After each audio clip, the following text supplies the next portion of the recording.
إن الحمد لله والصلاة والسلام على رسول الله أما بعد قال الله تبارك وتعالى في القرآن المجيد والفرقان الحميد أعوذ بالله السميع العليم من الشيطان الرجيم بسم الله الرحمن الرحيم إن الله وملائكته يصلون على النبي يا أيها الذين آمنوا صلوا عليه وسلموا تسليما جب یہ آیت مبارکہ نازل ہوئی کہ اللہ اور اس کے فرشتے نبی علیہ السلام پر درود و سلام بھیجتے ہیں، اے اہل ایمان تم بھی نبی صلی اللہ علیہ وسلم پر درود و سلام بھیجو، تو صحابہ کرام نے گزارش کی کہ اللہ کے پیارے حبیب سلام کا تو ہم کو پتہ ہے، جب آپ سے ملتے ہیں تو ہم آپ سے سلام کرتے ہیں، تو یہ درود کیا ہے؟ تو پھر آپ نے درود ابراہیمی پڑھ کر سنایا، اللہم صلی علی محمد وعلی آل محمد کما صلیت علی ابراہیم وعلی آل ابراہیم انک حمید مجید، اللہم بارک علی محمد وعلی آل محمد کما بارکت علی ابراہیم وعلی آل ابراہیم انک حمید مجید۔ درود کی فضیلت سے پہلے ایک مسئلہ سن لیجئے کہ صحابی رسول نے پوچھا ہے اللہ کے حبیب ہم نماز میں یہ کہاں پڑھیں؟ آپ نے فرمایا کہ نماز کے اندر جب آپ پڑھتے ہو التحیات اللہ والصلوات والطیبات، اس کے بعد اللہم صلی علی محمد وعلی آل محمد، سنن بہقی کے اندر یہ حدیث موجود ہے۔ وہاں آپ نے یہ نہیں کہا کہ یہ پہلے تشہد میں پڑھنا ہے یا دوسرے تشہد میں پڑھنا ہے۔ دوسری حدیث امّا عائشہ صدیقہ طاہرہ مطہرہ کی مسند احمد میں، سنن بہقی میں یہ بھی روایت موجود ہے کہ نبی صلی اللہ علیہ وسلم بعض اوقات رات کو 9 رکعتیں اکٹھی پڑھتے، 8 رکعتیں پڑھ کر آپ بیٹھ جاتے، اتحیات پڑھتے، درود پڑھتے، دعا کرتے، سلام پھیرنے کے بغیر اٹھ کر کھڑے ہو جاتے، پھر 9ویں رکعت پڑھ کر پھر بیٹھتے، پھر درود تشہد پڑھتے، درود پڑھتے، دعا کرتے اور سلام پھیرتے۔ اس سے معلوم ہوا کہ بعض ہمارے جو احباب کہتے ہیں کہ درود جو ہے صرف آخری تشہد میں پڑھنا چاہیے، یہ درست نہیں ہے، بلکہ درود دونوں تشہد میں پڑھنا چاہیے۔ جب آپ 4 رکعتیں پڑھتے ہیں تو 2 رکعتیں پڑھ کر جب بیٹھتے ہیں تو التحیات کے بعد درود پڑھ کر پھر اٹھ کر کھڑے ہونا ہے۔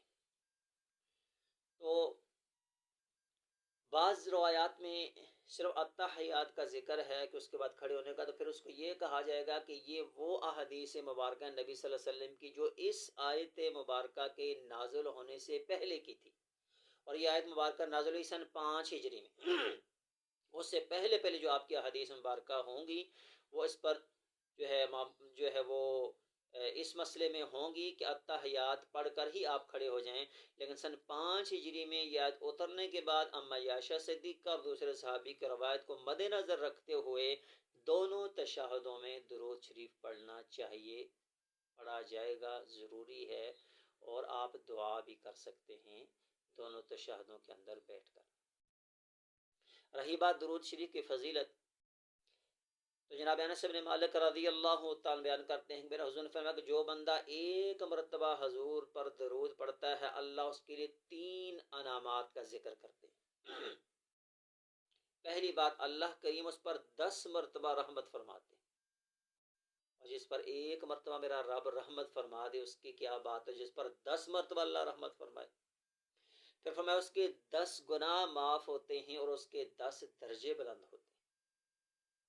اسی طرح جناب عبداللہ بن مسعود رضی اللہ عنہ دوسری حدیث بیان فرمایا، حضور نے فرمایا کہ ان اول الناس بی یوم القیامت، قیامت کے دن میرے سب سے زیادہ جو قریب ہوں گے، جو لوگ بالکل میرے قریب ہوں گے قیامت کے دن، مجھ پر جتنا زیادہ وہ دنیا میں درود پڑھیں گے اتنا ہی اللہ کریم انہیں قیامت کے دن میرے قریب جگہ نصیب فرمائے۔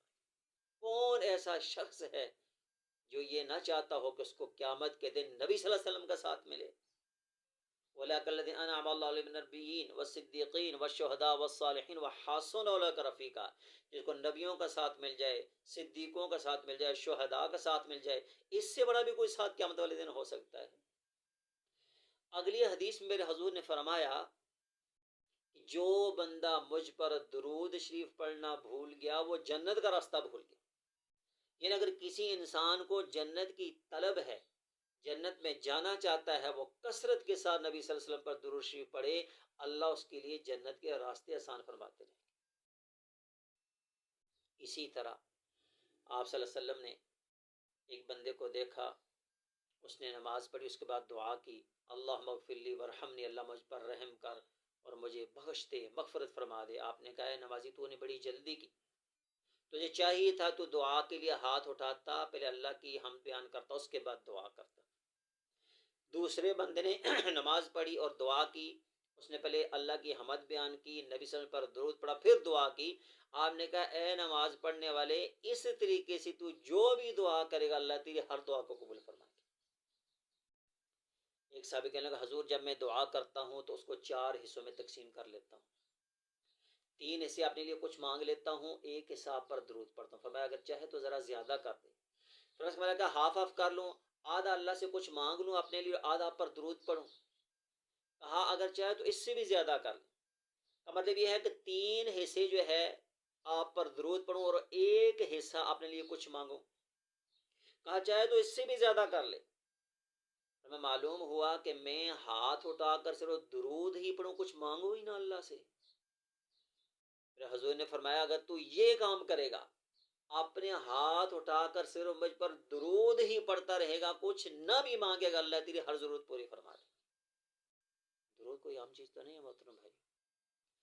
فرمایا کہ اذا سمعتم المؤذن فقولوا مثل ما يقول ثم صلوا علیہ، جب تم میں سے کوئی مؤذن کی اذان سنے تو پھر اس کا جواب دے، جیسے مؤذن کہے اسی طرح تم کہو. سوائے حی علی الصلاح حی علی الفلاح، یہاں لا حول ولا قوت الا باللہ کہنا ہے. اس کے بعد مجھ پر درود پڑھو، جو مجھ پر ایک بار درود پڑھے گا اللہ اس کے لیے جنت کا دروازہ کھول دے. قیمتی ترین لمحات ہیں، قیمتی ترین اوقات ہیں، ان کو ضائع نہ کیجیے. جب بھی وقت ملے، بجائے اس کے کہ کسی کی غیبت کریں، کسی کی چغلی کریں، کسی کے کپڑے بیٹھ کر دھوئیں، کوشش کیا کریں کہ آپ کی زبان اللہ کے ذکر سے تر رہنی چاہیے. آپ کی زبان پر نبی صلی اللہ علیہ وسلم پر درود ہونا چاہیے. کثرت سے درود پڑھا کریں، ضرور پڑھیں درود. اس کے بڑے سارے فائدے ہیں، بڑی ساری برکات ہیں، اور سب سے بڑا اس کا جو ہے فائدہ اس کا یہ ہے کہ قیامت کے دن نبی صلی اللہ علیہ وآلہ وسلم کا اللہ ہمیں ساتھ نصیب فرمائے گی. اگر مکمل جو ہے بڑا درود ہے وہ پڑھنے میں آپ دقت محسوس کرتے ہیں، ہونی تو نہیں چاہیے.